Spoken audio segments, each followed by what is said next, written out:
up, guys? LQ here with the LQ Review. Thank you so much for joining me right here at my YouTube channel. This is where we talk about all the geeky, nerdy stuff that we love to talk about. Movies, video games, comic books, and TV shows. And right now, we're going to talk about the movies that made us Season 3. That's right, we have a lineup for the movies that made us Season 3, and it's the biggest lineup that we've had yet for this series. Typically, we've had 4 or 2.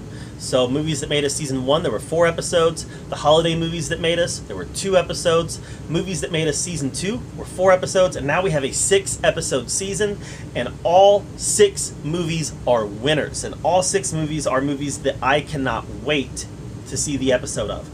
So we have, in this lineup, we have Robocop. Every kid, I was a kid when Robocop came out, and every kid my age was fascinated by Robocop.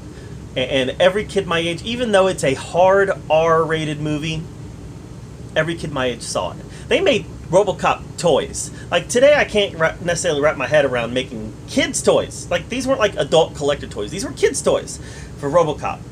Video games. I mean, Robocop had comic books, and Robocop was like this adult property that for whatever reason they started marketing it towards kids, and it just, I was fascinated by Robocop. Ed 209. Oh man, I love that movie. And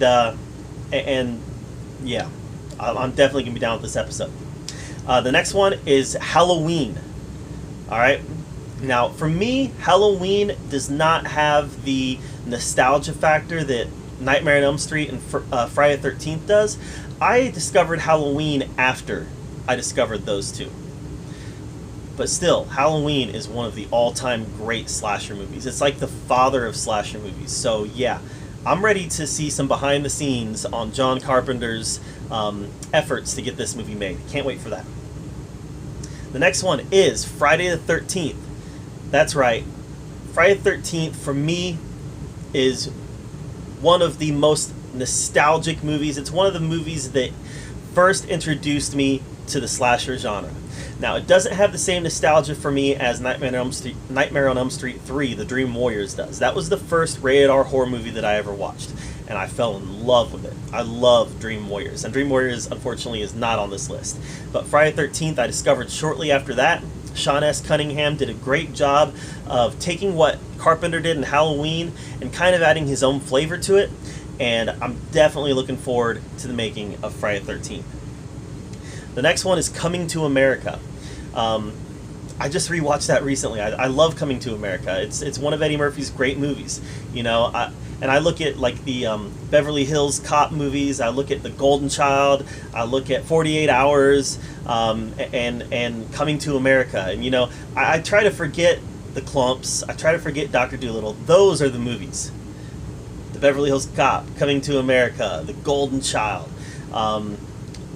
Those are the movies. 48 Hours. Those are the movies that like are my Eddie Murphy movies, right? And Coming to America came out right when he was at the top of his game. Can't wait to see the making of this. The next one is A Nightmare on Elm Street. Now, it's not my favorite Elm Street movie like it is a lot of yours probably. Mine is Elm Street 3. But there's no doubt that Nightmare on Elm Street, you know, set the tone for the Freddy Krueger franchise, and it created a movie monster that at one point, you know, shortly after Dream Warriors, it was going to get watered down and he would become less scary, but in Nightmare, he was scary. And I cannot wait to see the behind-the-scenes look at Wes Craven's masterpiece. I can't wait. All right, finally, and this is the big one, guys. This is the big one. It's Aliens. Aliens. How freaking awesome is that? All right? Aliens is one of my top 10 movies of all time. I love Aliens. Some people like Alien better. For me, Aliens is the best movie in the franchise. It's the best sci-fi horror movie ever made as far as I'm concerned. And I'm fascinated at seeing the behind the scenes look at James Cameron taking the baton from Ridley Scott and expanding this Alien universe. I cannot wait to see how this came about. So those are the movies that are in the lineup for the movies that made us Season 3.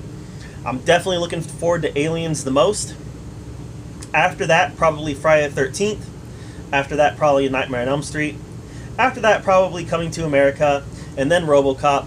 And then Halloween would be the 6th on that list. But guys, I'm looking forward to all of them. It's a great, great lineup. There's no weak films on this lineup. So, yeah, Netflix has got a winner on their hands, I think. I can't wait to see this. So, which one in this lineup are you most looking forward to seeing? Let me know in the comments down below. While you're down there commenting, make sure you subscribe to my channel. And as always, thank you so much for joining me right here at the LQ Review, where we get to talk about all the geeky, nerdy stuff that we love to talk about. Until next time, we'll see you guys later.